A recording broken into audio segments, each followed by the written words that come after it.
નમસ્કાર, આપનું સ્વાગત છે ગુજરાતનો વાત ચેનલ ઉપર અને હું છું આપની સાથે પત્રકાર કાજલ સુવા. રાત્રિનો સમય છે, એમ છતાંય હજુ ખેડૂતોનો જુસ્સો ઓછો નથી થયો. મોરબીનું એ જેતપર ગામ છે કે જ્યાં હજુ એ ખેડૂતો પોતાની માંગને લઈને અડગ ઊભા છે. ભલે આંદોલન વિખાયું, રાજકારણનો ભોગ બન્યા ખેડૂતો, પણ ખેડૂતોની માંગ હજુ એની એ જ યથાવત છે. અમને યોગ્ય વળતર આપો, અમારી સાથે યોગ્ય વર્તન કરો. ત્યારે જેતપરથી નજીક આવેલા એક ગામના ભાઈ કે જે એનું ગામ જેતપર નથી, એમ છતાંય જેતપર ગામનો પ્રશ્ન પોતાનો પ્રશ્ન સમજી અને હંમેશા લડત આપે છે. પહેલા તો મારે તમને એ પૂછવું છે, આંદોલન આખું આપણે જે રીતે ઉત્સાહથી ગયા, ગાંધીનગર જવાનું છે, ગાંધીનગર જવાનું છે, પહોંચ્યા તમે ગાંધીનગર?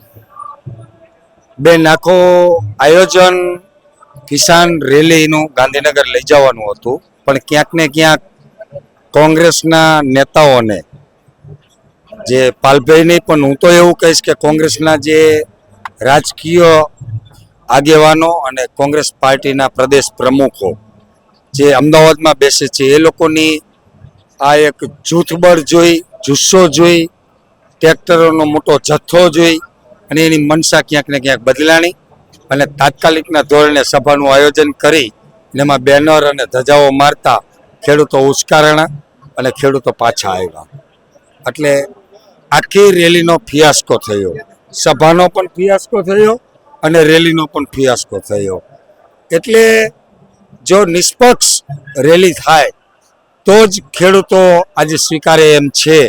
આજે ગુજરાતમાં છેલ્લા 26 વર્ષથી ભારતીય જનતા પાર્ટીનું શાસન છે, તો કોંગ્રેસની વિરોધ પક્ષની કેવી ભૂમિકા છે એ ખેડૂતો સરખી રીતે જાણે છે. એટલે અમે લોકો અહીંયા જેતપરના ખેડૂતો તેમજ આજુબાજુના ગ્રામના ખેડૂતો અને અમારા જેવા લીડરો બધાની મિટિંગ કરી અને એક નિર્ણય લેવામાં આવ્યો કે હવે પછીની આપણી લડત, એમાં મારું જ સજેશન હતું કે આવનારા સમયની જો લડત લડવી હોય તો એ આપણી બિનરાજકીય હોવી જોઈએ અને કોઈ પણ ચૂંટાયેલા પ્રતિનિધિને કે સંગઠનના પદાધિકારીને આપણી છાવણીની અંદર એન્ટ્રી આપવી જ નહીં, જેથી કરીને જે પોતાની પાર્ટીઓના વિચારો પ્રેઝન્ટેશન કરી અને આપણને ગુમરાહ કરે. કારણ કે ખેડૂત તો બિચારો છે, વર્ષોથી એનો દુરુપયોગ કરવામાં આવ્યો છે. બિયારણમાં દુરુપયોગ, ખાતરમાં દુરુપયોગ, પાણીમાં દુરુપયોગ, વીજળીમાં દુરુપયોગ. કિસાન એક થાય અને પોતાના બાપની જમીનમાં હક અને અધિકાર માંગવા જાય તો પોલીસ પાસે પણ દુરુપયોગ, લાઠીચાર્જ ખાવાનો, ધોકા ખાવાના. અધિકાર માંગો તો ધોકા મળે છે, કલેક્ટર કચેરીમાં જાય તો લાઈનમાં બેસાડે છે, મામલતદારમાં જાય તો લાઈનમાં બેસાડે છે. એટલે ખેડૂત દરેક જગ્યાએ કરોડોની ઇસ્કામત લઈને બેઠો છે, બાપ દાદાની વિરાસતમાં આવેલી વારસાગત જમીનો લઈને, પરંતુ ક્યાંક ને ક્યાંક જાતિ, ધર્મ અને સંપ્રદાયમાં વેચાયેલો છે અને એજ્યુકેશન નથી. એટલે મારી દ્રષ્ટિએ બિચારો છે. ધર્મ, જાતિ, જ્ઞાતિમાં જે વેચાયેલો છે, જો એ એકત્રિત થઈ જાય તો એ એકત્ર કરવાનું અમે બીડું આજે મોરબી જિલ્લાના જેતપર ગામે, એટલે કે મોજીલા મોરબીના જીતી જેતપર, આ ગામ જીતી છે, તો મોજીલા મોરબીનો જિલ્લાનું આ જીતી જેતપરમાં અમે મિટિંગ કરી અને એક નિર્ણય લેવામાં આવ્યો કે આ છાવણીની અંદર કોઈ પણ રાજકીય આગેવાનને પ્રવેશ આપવામાં આવશે નહીં. બેન, એક વાત જાણવા જેવી છે અને બહુ નવીન વાત છે. હું આઈએએસ અને આઈપીએસ કલેક્ટરને મળ્યો. બેન, એક નવીન વાત છે.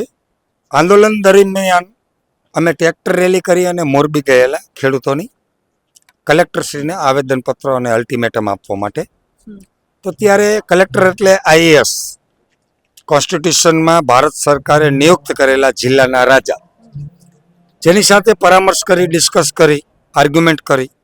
અંતે આ જિલ્લાના રાજા કલેક્ટર સાહેબ શ્રી એવું કહે છે કે અદાણી કંપનીની વીજલાઇન રાષ્ટ્રનો વિકાસ કરી રહી છે અને આ વિકાસમાં જો કોઈ અવરોધ કરશે તેની સામે કાયદેસરની કાર્યવાહી કરવામાં આવશે. ત્યારે મારે કલેક્ટર સાહેબને કહેવું પડ્યું કે સાહેબ, જો અદાણીનો વિકાસ, રાષ્ટ્રનો વિકાસ થતો હોય તો અદાણીને આપ લેટર પેડ ઉપર લખી અને સજેશન કરો કે રાષ્ટ્રના વિકાસમાં એ જે વીજળી ઉત્પન્ન થવાની છે ફ્રી આપે, તો અમારે એક પણ રૂપિયો મુઆવજો નથી જોતો, અમારે એક પણ રૂપિયો વળતર નથી જોતું, અને તમામ ખેડૂતો વતી હું કમિટમેન્ટ અને પ્રોમિસ આપું છું કે આ ખેડૂતોને હું કન્વિન્સ કરી દઈશ. તો દાંત કાઢવા માંડ્યા, હસવા માંડ્યા. આજે તમે વિચાર કરો કે ખેડૂતોની પીડા લઈને જ્યારે આઈએએસ સામે બેસીએ છીએ અને અમારી પીડા ઉપર એ હાસ્ય કરે છે, તો હું તો એવું અંતરથી કહીશ કે આ ખેડૂતોના દર્દ અને પીડા ઉપર જો હાસ્ય આવતું હોય આ અધિકારીઓને, આ ભારતીય જનતા પાર્ટીના નિયુક્ત કરેલા અધિકારીઓને, ભ્રષ્ટાચારીઓને, કારણ કે સુરેન્દ્રનગરમાં તમે જોયું હશે કે કલેક્ટરનો 1500 કરોડ રૂપિયાનું કૌભાંડ, તો અહીંયા પણ કોઈ હરિશ્ચંદ્રના દૂધના ધોયેલા નથી. તો એવી જ રીતે બેન એસપી સાહેબને પણ ઉમેર્યો, તો એસપી સાહેબે પણ એવું જ કીધું કે કાયદો કાયદાનું કામ કરશે, એટલે અમે નાસીપાસ થઈ ગયા. ગાંધી ચિંતા માર્ગે અમે હાલવાનું નક્કી કર્યું. તો ત્યારે યુવાન મિત્રોના ઘણા બધાનો, કારણ કે મારો મિજાજ ક્રાંતિકારી છે, તો યુવાન મિત્રો મને કહેતા હતા કે નિલેશભાઈ, તમારી આઈડિયોલોજી, તમારો મિજાજ, તમારો રૂતબો, તમારો સ્વભાવ આ ગાંધીવાદી વિચારધારામાં મેચ નહીં થાય. ત્યારે મેં મિત્રોને સમજાવેલા કે 200 વર્ષ જૂની જો અંગ્રેજ સરકાર હોય, 200 વર્ષ જૂની સલ્તનત, એના પાયા જો ગાંધીએ પોતળી પહેરી અને ગોરા અંગ્રેજોને કાઢી નાખ્યા હોય, તો આપણા સામે તો આ કાળા અંગ્રેજો છે ને નાના નાના છે, અદાણીના થાંભલા નાના નાના છે. એટલે લડત કરવા માટે આપણે સત્યની રાહ ઉપર હોવા જોઈએ અને મજબૂત મનોબળ હોવો જોઈએ. એટલે અમે સરદાર શ્રીને બિરાજમાન કર્યા છે અને ગાંધીની વિચારધારા સાથે ચાલીએ છીએ. જો આ તંત્રને, આ સરકારી તંત્રને, આ સરકારને અને અદાણી કંપનીને ગાંધીવાદી વિચારધારા ન ફાવે તો અમે સરદારની પ્રતિષ્ઠા કરીને બેઠા છીએ. સરદારગીરી અમને ફાવે છે. પહેલી બીજી એબીસીડી અમને ન ફાવે તો ત્રીજી એબીસીડી અમને આવડે છે. 2015માં શીખડાવેલી છે આ સરકારને અને 10% ઈડબ્લ્યુએસ લીધેલી છે. એવી જ રીતે આ ચેલેન્જ સાથે આપણા મીડિયાના માધ્યમથી કહું છું કે સરકાર શાનમાં સમજી જાય, આ કણમાંથી મણ પેદા કરનાર કણબી છે, આ કણમાંથી મણ પેદા કરનાર ક્ષત્રિયો છે, આ કણમાંથી મણ પેદા 18 આલમ છે. ત્યારે તો ખાલી પાટીદારોનું આંદોલન હતું, અત્યારે તો 18 વર્ણ, જ્ઞાતિ, જાતિ, ધર્મ, સંપ્રદાય આજે રોડ ઉપર ઉતરી ગયો છે, અહીંયા સમર્થનમાં આવી ગયા છે. આપ જોઈ શકો છો તમામ જ્ઞાતિના લોકો અહીંયા સમર્થનમાં છે. તો હું સરકારને ચેલેન્જ અને રિક્વેસ્ટ બંને સાથે કરું છું કે શાનમાં સમજી જાઓ. આ એ પ્રજાતિ છે જેસીબી થી ગાંડો બાવર નો નીકળે, એ મૂળિયા હોતો બાવરા કાઢી નાખે છે. 200 વર્ષનું સામ્રાજ્ય અંગ્રેજોનું જો કાઢી નાખતી હોય, કોંગ્રેસની 2/3 બહુમતી ઉલારી નાખી દેતી હોય, તો તમે તો ગોયતાય નહીં ચડો, ગોયતાય. એટલે પ્રેમથી સમજી જાઓ. આ કિસાનો કાયદા અનુસાર, કોન્સ્ટિટ્યુશન મુજબ, ભારતના બંધારણ મુજબ માગી રહ્યા છે. કોઈ નવીન કે આની માગણીઓ મોટી નથી. પ્રેમથી, શાંતિથી વાટાઘાટો કરી, આર્ગ્યુમેન્ટ કરી, ડિસ્કસ કરી, કિસાન આગેવાનોને સાથે રાખી, કિસાન રાજકીય આગેવાનો નહીં, કિસાન આગેવાનોને સાથે રાખી પરામર્શ કરી અને આનો ટૂંકમાં જલ્દીમાં જલ્દી યોગ્ય ઉકેલ આવે એવી હું આશા રાખું છું. અને જો યોગ્ય ઉકેલ નહીં આવે તો જેમ સ્પ્રિંગ હોય છે, જેને દબાવો, એક વખત દબાવો, થોડી વધુ દબાવો, એથી થોડી વધુ દબાવો, અને જેમ સ્પ્રિંગ છટકે છે એમાં અમારો અભણ, લાચાર અને ગરીબ જો ખેડૂત છટકી ગયો તો ભાજપને અને અદાણીને ખબર નથી કે પરિણામ શું આવવાનું છે. અમે તો ખાલી રસ્તા રોક્યા હતા, યુવાનોએ થોડું જાજુ તોફાન કરીને બસો હળગાઈ હતી, પણ આ તો કિસાન છે. ટ્રેક્ટરને હરલેન્ડ રોડ ઉપર આવી જશે તો તમારો વણથંભો વિકાસ તો આખી રાતમાં કાઢી નાખશે. અદાણીના થાંભલા ખોલી અને 36 રૂપિયા કિલો ભંગારમાં વેચી દેશે. તમે કલ્પના નથી કરી એવું પરિણામ આ ખેડૂતો લાવશે. આપ જૂના આંદોલનો જોઈ લો, જેપી આંદોલન છે, માધવસિંહ સોલંકીનું અનામત આંદોલન છે, પાટીદાર આંદોલન છે, ઘણા બધા આંદોલનો. 1947નું આંદોલન છે, 1928માં આંદોલન નમક દાંડીનું ગાંધીજીએ કરેલું.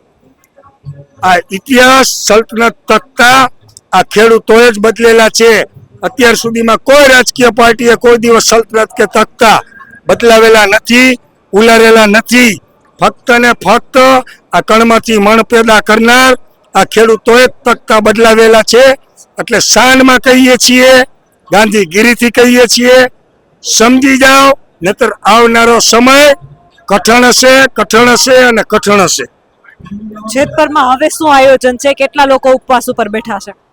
આજે 5 લોકો બેઠા છીએ અમે આમરણાંત ઉપવાસ ઉપર, જેમાં એક સંત છે, ધર્મગુરુ છે, એક યુવાન છે, એક ખેડૂત છે અને કાંતિભાઈ અમૃતિયા રાજનીતિમાં છે તો એમના નાના ભાઈ છે અને હું એઝ અ વોલેન્ટિયર છું. એમના નાના ભાઈ ઉપવાસમાં બેઠા છે. જી, અન્નનો ત્યાગ કરી અને અમે 5 લોકો બેઠા છીએ. અમારા પાંચેની માનસિક તૈયારી દિલથી હૃદયથી એટલું દ્રઢ મનોબળ છે અને મક્કમ ઈરાદો છે કે આ જેતપુરના ચોકમાં 5 પારિયા ખોરવા પડે ત્યાં સુધીની અમારી તૈયારી છે. ભાઈએ જે રીતે વાત કરી, જિદ્દી જેતપુર, મોરબી ને મચ્છુનું પાણી આંદોલન, એમ થતું હતું કે ભાઈ રાજકીય હાથો બની ગયું, છતાંય એને મૂળથી એવું ઊભું કર્યું છે કે અમારો હક છે, અમારી માંગ છે તો અમે લઈને જ રહેશું. આના વિશે તમારું શું કહેવું છે? તમારા મંતવ્યો કમેન્ટ કરીને જરૂરથી જણાવજો. જય જવાન, જય જવાન. કેમેરામેન રાજ પરમાર સાથે હું પત્રકાર કાજલ સુવા, મોરબી, જેતપુર. આપ જોતા રહો ગુજરાતનો અવાજ.